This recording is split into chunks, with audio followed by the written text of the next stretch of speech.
It's been over a month since Russia invaded Ukraine, and it has not been going well for the aggressor nation. Ukrainians, including their own president, have put up one heck of a fight.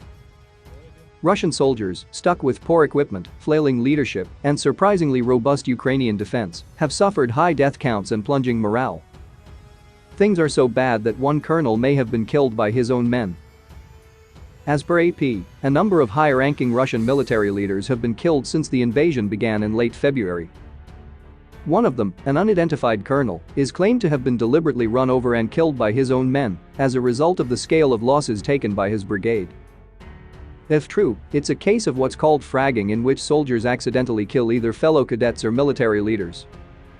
The killing has not been confirmed by Russia, and indeed it's hard to sift through the oft-contradictory reporting from Russia and Western officials. For instance, Western officials claim 7 Russian generals have died since the invasion began.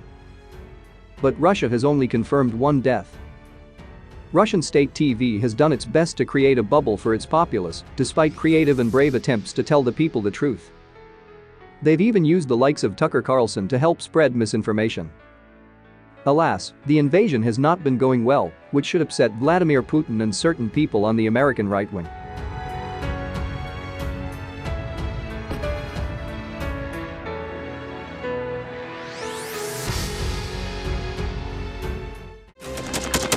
Thanks for watching, and don't forget to subscribe.